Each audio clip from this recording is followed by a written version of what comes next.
Hi, this is Danielle Daws with a tutorial for Annabelle stamps on heat embossing on acetate. I haven't had much luck with heat embossing on acetate in the past, but since getting some of the acetate from Annabelle stamps, I'm having a lot of success with it. It's really easy to use and it's quite heat resistant, which is exactly what you want for heat embossing. I'm going to show you 3 different cards using Daisy Delight, which is one of the Annabelle stamp sets.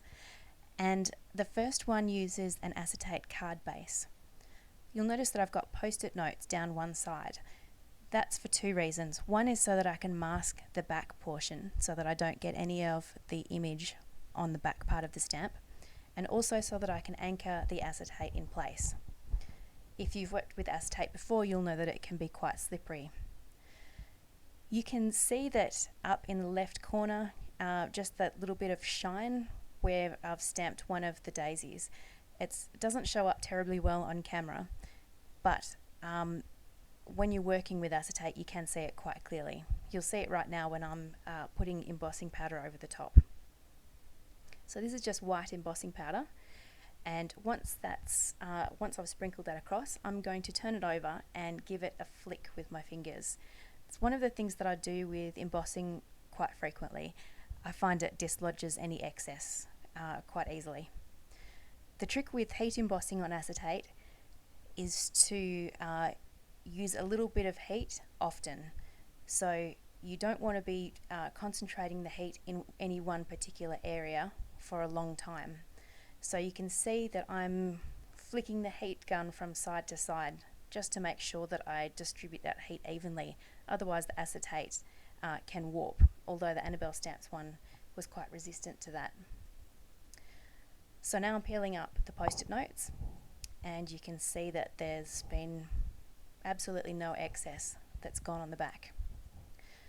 Okay, with acetate cards you need somewhere to write, and then you need to be able to cover up where you've used adhesive.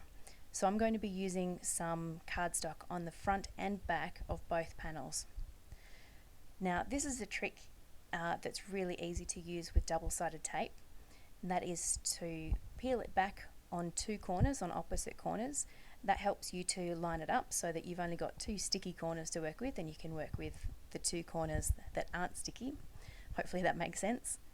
And then when it's lined up, you press it down in those 2 corners and then peel the rest of the tape off so that you can continue to put your cardstock down.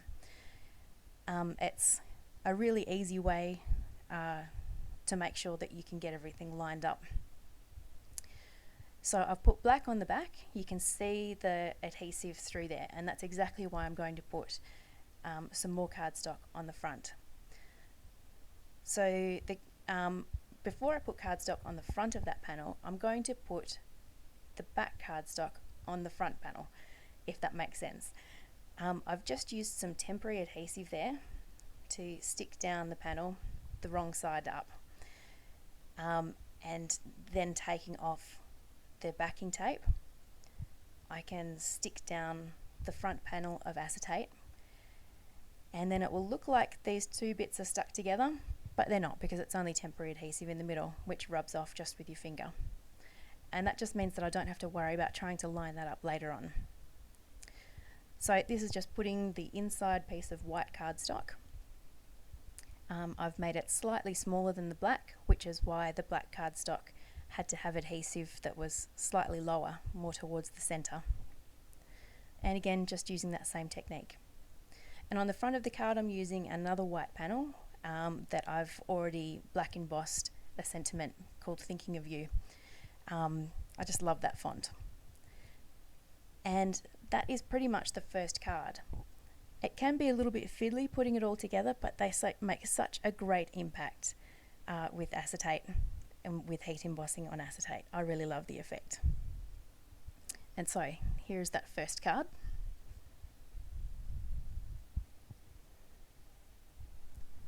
For the second card that I'm showing you, I'm going to be using a panel of acetate that I've black embossed the same pattern on. I've cut a section of the card out, which you'll see it will make a little bit more sense when I turn the card over. And I'm just putting the panel in place of where that cardstock would be. Just using some Ranger red line tape there, It's super sticky and will definitely make sure that that acetate sticks down nice and neatly. So I'm turning that over now. Hopefully that can start to make a little bit more sense. That's where the bottom panel is going to be. So I've trimmed that acetate panel, and I'm now using again the same Ranger redline tape to stick that bottom piece of craft cardstock on there. So it kind of gives the appearance of just a free window in the middle of the card. So having trimmed the sides, I'm now going to black emboss the sentiment on the front. I've put a post-it note over the acetate just to make sure that I don't get any excess embossing powder on there, and also so that I don't reheat the embossing powder. If you've ever had it happen where you reheat embossing powder, it can go quite flat and lose the glossy effect, and we definitely don't want that. So just a post-it note there to protect it. So once that sentiment is all embossed, I can remove that post-it note and get rid of it. Now I'm going to use some twine to tie a bow.